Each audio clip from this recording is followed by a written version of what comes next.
Dunia sedang menuju kepada keadaan yang semakin sulit, baik dalam hal iklim, global warming, baik dalam hal kesempatan yang semakin sempit, baik di dalam hal keadaan di mana sulitnya pangan, harga yang menaik atau meninggi. Keadaan semakin panas, baik dari segi geografis, politik, ekonomi, dan berbagai keadaan. Manusia harus kembali mengingat kepada Tuhan bahwa kita semuanya adalah bagian dari makhluk ciptaan Tuhan yang mulia. Semua yang ada di bumi ini diberi Tuhan pertanggungjawaban kepada manusia untuk menjaga dan juga untuk melestarikan. Kita tidak boleh ikutan terbawa arus yang malah menghancurkan alam karena keegoisan manusia. Kita tidak hanya perlu waspada terhadap segala situasi, tapi kita perlu juga untuk memikirkan masa depan generasi berikutnya. Tuhan menitipkan generasi berikutnya kepada generasi masa kini untuk menjadi penanggung jawab bagi mereka. Mari kita bukan bagian dari yang menghancurkan alam atau yang merusak alam, tapi biarlah kita menjadi bagian yang mencintai alam, kembali ke alam di dalam Tuhan. Mari kita berusaha untuk bisa mengembangkan apa yang ada dari hal-hal kecil yang baik, dan juga mari kita mengisi warna-warni kehidupan dengan kebaikan itu di dalam diri kita. Marilah kita ikut untuk berkompetisi dengan baik, berlomba dalam hal kebaikan, berlomba dalam hal mencari hal-hal yang berguna dan bermanfaat, berlomba dalam hal mencari solusi.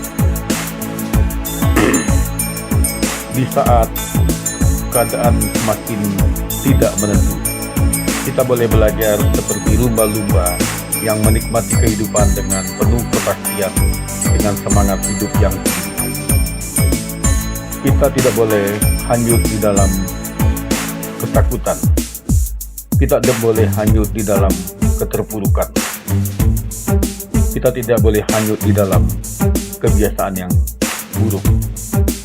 Kita tidak boleh terhanyut di dalam keapatisan, tapi kita harus proaktif untuk bisa memikirkan yang baik, mengajak kebaikan, mengajak kehidupan untuk melestarikan alam, dan juga memikirkan solusi demi solusi alternatif yang bisa membuat alam kita terjaga dengan baik. Memang dunia akan menuju kepada kebinasaan dan menuju kiamat, tetapi berbahagialah manusia yang tidak terlibat di dalam merusak alam. Berbahagialah manusia yang tidak terlibat di dalam menghancurkan alam. Berbahagialah manusia yang tetap mengandalkan kasih, yang memikirkan kebaikan dengan sesamanya. Manusia yang berbahagialah yang mau ikut ambil bagian di dalam kepedulian, di dalam menjaga keterlangsungan. Kita bukan bagian dari perusak, tapi kita bagian dari menjaga alam. Mari kita jaga alam ini dengan membagikan kesadaran itu kepada generasi berikutnya. Mari kita membangunkan yang masih hidup. Mari kita mengingatkan yang lupa. Mari kita menyadarkan yang sedang terhiu, sedang terlena dengan kehidupan. Mari kita mengajak orang untuk berada dan bekerja dan berusaha. Kita terlalu manja dengan keadaan yang ada. Kita tidak boleh juga terkesima dengan tipuan alam. Kita tidak boleh terlupa. Langit dan bumi akan berlalu, tapi kasih Tuhan tidak pernah pergi dari hidup kita. Amin.